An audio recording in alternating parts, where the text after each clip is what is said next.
Matthieu, chapitre 17. 6 jours après, Jésus prit avec lui Pierre, Jacques et son frère Jean, et il les conduisit à l'écart sur une haute montagne.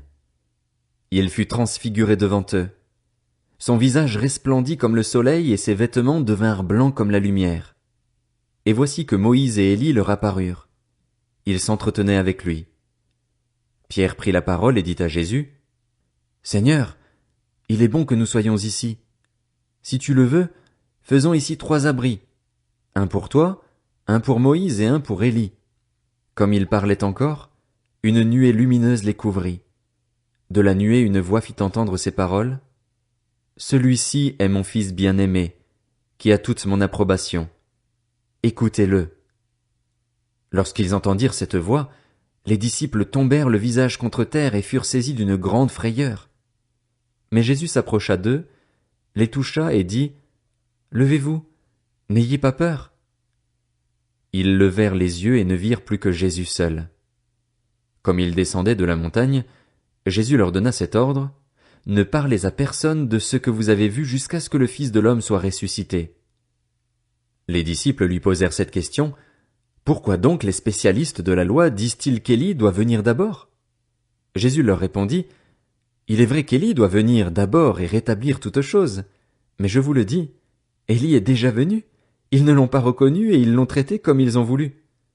De même le Fils de l'homme souffrira de leur part. » Les disciples comprirent alors qu'il leur parlait de Jean-Baptiste.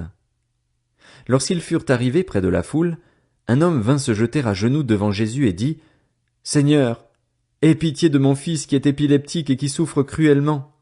Il tombe souvent dans le feu ou dans l'eau.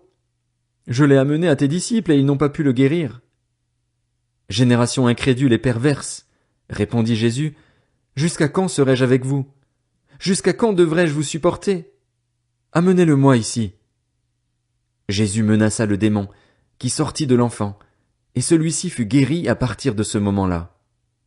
Alors les disciples s'approchèrent de Jésus et lui dirent en privé, « Pourquoi n'avons-nous pas pu chasser ce démon? » « C'est parce que vous manquez de foi, leur dit Jésus. Je vous le dis en vérité, si vous aviez de la foi comme un grain de moutarde, vous diriez à cette montagne, « Déplace-toi d'ici jusque-là », et elle se déplacerait. Rien ne vous serait impossible. Cependant, cette sorte de démon ne sort que par la prière et par le jeûne. Pendant qu'ils parcouraient la Galilée, Jésus leur dit, « Le Fils de l'homme doit être livré entre les mains des hommes. Ils le feront mourir et le 3e jour il ressuscitera. » Ils furent profondément attristés. Lorsqu'ils arrivèrent à Capernaüm, ceux qui percevaient l'impôt annuel s'approchèrent de Pierre et lui dirent, « Votre maître ne paye-t-il pas l'impôt annuel? » « Si, dit-il. » Quand il fut entré dans la maison, Jésus prit les devants et dit, « Qu'en penses-tu, Simon? Les rois de la terre, de qui perçoivent-ils des taxes ou des impôts? De leurs fils ou des étrangers? » Il lui dit, « Des étrangers. » Jésus lui répondit, « Les fils en sont donc exemptés.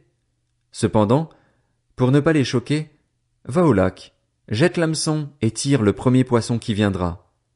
Ouvre-lui la bouche et tu trouveras de l'argent. Prends-le et donne-le leur pour moi et pour toi. »